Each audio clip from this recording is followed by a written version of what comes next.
నమస్తే, నేను మీ కుప్ప పద్మిని. ఇన్నాళ్ళు మీ సపోర్ట్ ని నాకు అందిస్తూ, మీ ప్రేమని నాకు అందిస్తున్న ప్రతి ఒక్కరికి కృతజ్ఞతలు. ఇప్పుడు చూడబోతున్న ఈ వీడియో కూడా ఖచ్చితంగా మీకు ఉపయోగపడుతుంది. లైక్, షేర్ అండ్ సబ్స్క్రైబ్ చేసి మీ ఇష్టాన్ని అలాగే మీ సపోర్ట్ ని నాకు అందించండి. అలాగే ఈ వీడియో పట్ల మీ అభిప్రాయాన్ని కమెంట్ సెక్షన్ లో కమెంట్ చేసి నాకు తెలియజేయండి. నమస్తే, వెల్కమ్ టు అవర్ ఛానల్. నేను పద్మిని. ప్రస్తుతంతో పాటు ప్రముఖ ఆధ్యాత్మికవేత్త, నారీసేన ఫౌండర్, దత్త ఉపాసకురాలు, శ్రీపాద శ్రీవల్లభ దత్తపీఠ వ్యవస్థాపకురాలు శ్రీమతి లతా దత్త గారు మనతో పాటు ఉన్నారు. మాట్లాడదాం. నమస్తే అక్క. నమస్తే రాజే. గురుదత్త. శ్రీ గురుదత్త. ఎలా ఉన్నారు? బాగున్నాను. చాలా చక్కగా లక్ష్మీదేవిలా ఉన్నావు. మార్గశిర లక్ష్మీ వారాలు స్టార్ట్ అవబోతున్నాయి. లక్ష్మీదేవిలా చక్కగా మీరు వస్తున్నారనే మీరు పెట్టిన చీర కట్టుకోవాలని చెప్పి కట్టుకున్నాను. చాలా ముద్దుగా ఉన్నావు. చాలా బాగుంది. క్యూట్ గా. Thank you so very much. ఆ లక్ష్మీదేవి అనుగ్రహం ఎల్లవేళలా నీ మీద ఉండాలి. అనగా అంటే అసలు ఏమీ లేదు, అన్ని తొలగించేది అనగా. అసలు పాపం తెలియనిది అనగా అన్నమాట. అలా అనగా లక్ష్మి సంపూర్ణ ఆయుర ఆరోగ్యాలు, అష్టైశ్వర్యాలు, నువ్వు అనుకున్నవన్నీ దిగ్విజయంగా జరగాలని కోరుకుంటున్నాను. Thank you so very much అక్క. So nice of you. Heartful గా మీరు అందించేటటువంటి blessings means a lot to me. Thank you. Right అక్క. పాదయాత్ర చేయబోతున్నారు రేపు 3వ తారీఖున, డిసెంబర్ 3వ తారీఖున మొదలు కాబోతుంది. ఎక్కడి నుంచి వస్తుందో మీకు ఈ ధైర్యం తెలియదు అసలు నాకు. అసలు పాదయాత్ర చేయటం అంటే సామాన్యమైనటువంటి విషయం కాదు. గానుగాపురం పాదయాత్ర ఆల్రెడీ చేశారు. హైదరాబాద్ టు గానుగాపురం చేశారు. ఇది 12 ఏళ్ల క్రితం జరిగింది ఆల్రెడీ. తర్వాత హైదరాబాద్ టు కురవపురం కూడా చేశారు. ఇది సంవత్సరం క్రితం జరిగింది. ఇక ఇప్పుడు విజయవాడ టు పిఠాపురం వెళ్ళబోతున్నారు. ఇది ఈ సంవత్సరం జరగబోతోంది. ఏమిటి ఇంతలాగా దత్తుడిని ఇంతలా పట్టేసుకోవటం ఏమిటి? పాదయాత్ర అంటేనే అసలైన దైవిక శక్తి పద్మిని. ఏమీ లేకుండా శూన్యం నుంచి భగవంతుడిని ఎలా చేరుకోవాలి అని నేర్పించేది పాదయాత్ర. ఎందుకు అంటే మనకు అక్కడ దైవ నామస్మరణ తప్పించి దేని మీద ఆశ ఉండదు. వేసే ప్రతి అడుగు భగవంతుడి కోసం వేస్తాం. వేసే ప్రతి అడుగుతో పాటు ప్రతి పలుకు కూడా భగవంతుడి కోసం పలుకుతాం. అక్కడ ఈ పాదయాత్ర అనేది ఎందుకు విజయం ఇస్తుంది అని అంటే, మనం చూసాం ఆదిశంకరాచార్యుల నుంచి, రామానుజం గారి దగ్గర నుంచి ఎంతో మంది పెద్ద పెద్ద స్పిరిచువల్ లీడర్స్ సైతం, పొలిటీషియన్స్ సైతం ఈ పాదయాత్ర చేసిన తర్వాత సక్సెసే చూశారు గాని ఎక్కడ కూడా గెలుపే గాని ఓటమి అనేది లేదు. అసలు సన్యాసాశ్రమాన్ని స్వీకరించిన వాళ్ళు, లేకపోతే ఇలా పీఠాన్ని అధిరోహించిన వారు, పీఠాధిపతులు ఖచ్చితంగా నడిచే వెళతారు. నడిచే వెళ్ళాలి. ఎందుకంటే అనుక్షణము భగవంతుడి కోసం వేసే అడుగు వల్ల ఏమవుతుంది అంటే నీకుండే పాపపు రాసులన్నీ కూడా తొలగిపోతాయి.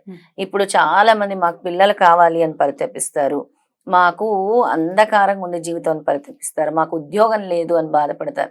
అలాంటి వాళ్ళు కూడా ఈ పాదయాత్రలో ఒక్కొక్క అడుగు భగవంతుడి కోసం వేస్తే భగవంతుడు 1000 అడుగులు వేస్తారు. ఆ ఎనర్జీ, ఆ పాదయాత్రలో వచ్చే ఎనర్జీ అంతా ఇంత ఎనర్జీ కాదు. ఆ ఓరా, మన చుట్టూ ఉండే ఓరా అంటే శూన్యం. అక్కడ నువ్వేం ఎక్స్పెక్ట్ చేయట్లేదు. నీ అహంకారం ఉండదు, నీ ప్రెస్టేజ్ ఉండదు. ఎంత పెద్ద కంపెనీకి CEO అయినా, ఎంత పెద్ద స్పిరిచువల్ లీడర్ అయినా, ఎంత పెద్ద సినిమా యాక్టర్ అయినా, ఎంత పెద్ద పొలిటీషియన్ అయినా, నువ్వు పాదయాత్ర చేసేటప్పుడు నీకు ఇగో అనేది ఫస్ట్ ఉండదు. ఎగ్జాక్ట్లీ. ఇలా ఉండదు అనడానికి రీజన్ ఏంటి అంటే భిక్షాటన చేస్తూ వెళ్ళటం. భిక్షాటన చేస్తూ వెళ్ళటం. పాదయాత్ర చేస్తున్నారంటే ఏదో ప్లాన్ చేసేసుకుని వంటలు చేయించేసి కాదు. అది అసలు అన్ప్లాన్ గా వెళ్తారు. ఎక్కడ ఏది దొరికితే అది తింటూ వెళ్ళడం. అసలు పూల పాన్పులానే ఉంటుంది, అది వేరే విషయం. స్వామి దగ్గరికి వెళ్తే అడుగు అడుగున ఎక్కడి నుంచి వీళ్ళందరూ ఇలా నిరాజన పలుకుతున్నారు. ఎవరో వాటర్ బాటిల్ తీసుకొచ్చిస్తారు, ఎవరో ఫ్రూట్స్ తీసుకొచ్చిస్తారు దారిలో. అది దైవిక శక్తి కాకపోతే ఏంటి? మనం ఏమైనా ఎక్స్పెక్ట్ చేసామా? వెళ్తూ ఉన్నాం, ఆ కాషాయ వస్త్రాలు ధరించి వెళ్తూ ఉన్నాం, ఆయన కోసం అడుగు అడుగు వేస్తూ ఉన్నాం. పిలుస్తారు కదా, మా దగ్గరికి రండి భోజనానికి, మా దగ్గరికి రండి అని పిలిచే వాళ్ళు ఉన్నారు. కురవపురంలో హోటల్స్ దగ్గర ఆగినప్పుడు టీ తాగండి, మేము కడతాం డబ్బులు, మీరు టీ తాగాల్సిందే, మేము పెడతాం, మేము చాలా అసలు ఎలా ఉన్నామంటే స్నానాలు ఇప్పుడే చేసాం, మేము మీకోసం పెడతాం టీ అనే వాళ్ళు ఉన్నారు. మీకోసం మేము చాలా మడితో మేము వంట చేస్తాం అనే వాళ్ళు ఉన్నారు.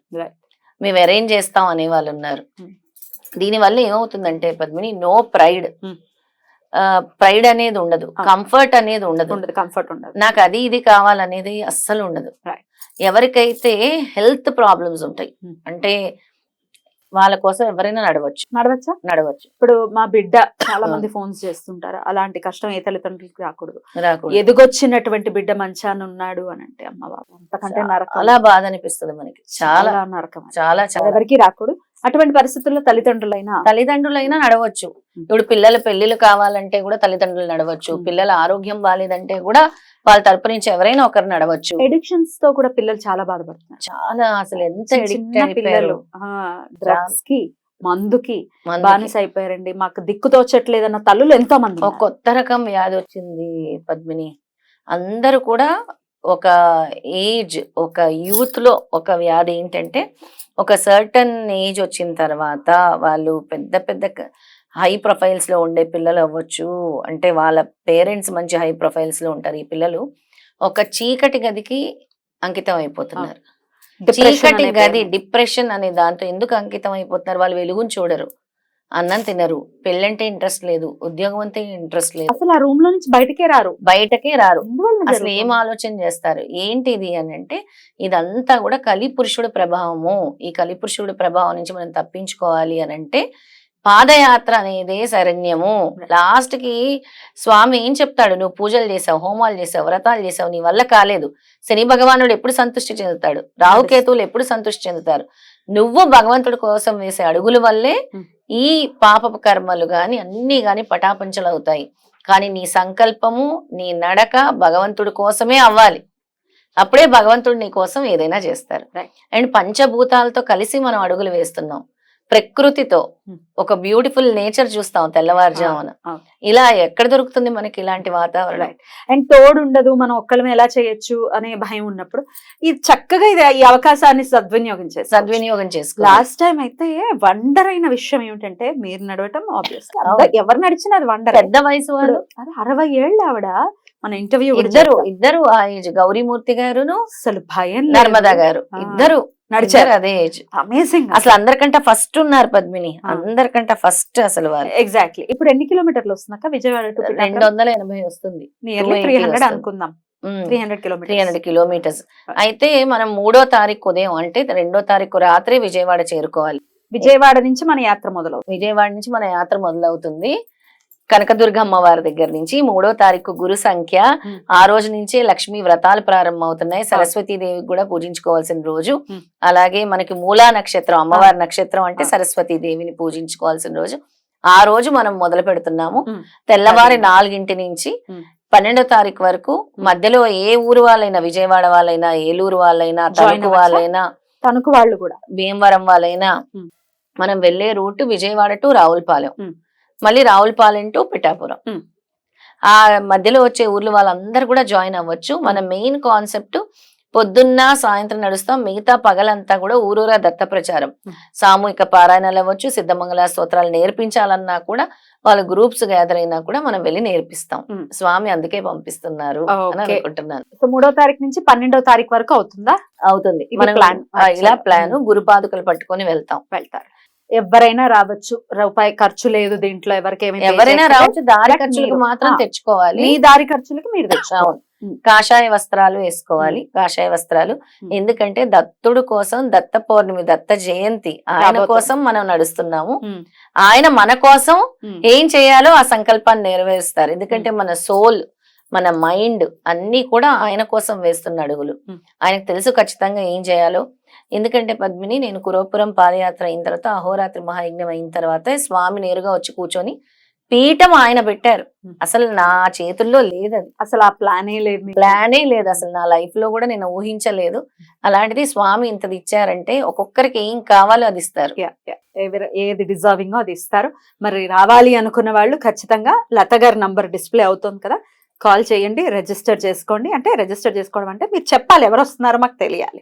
విజయవాడ వస్తున్నారో తెలవాలి, ఎంతమంది వస్తారు, డైరెక్ట్ గా విజయవాడ వచ్చేయాలి. విజయవాడలో ఎక్కడ కలుస్తాం ఏంటి అనేది మీరు ఫోన్ చేసిన తర్వాత మీకు డీటెయిల్స్ ఇవ్వడం జరుగుతుంది. అయితే వాళ్ళు ఇరుముడికి కొద్దిగా బియ్యము, ఒక పావు కేజీ కంటే తక్కువ బియ్యం, 2 కొబ్బరి కుడుకలు, కొంచెం మిశ్రీ, చిన్న నెయ్యి ప్యాకెట్, ఖర్జూరము, రూపాయి బిళ్ళ, ఒక్క తెచ్చుకోవాలి. పసుపు కుంకాలంటే జనరల్ గా నేను ఇస్తాను కాబట్టి ప్రాబ్లం లేదు.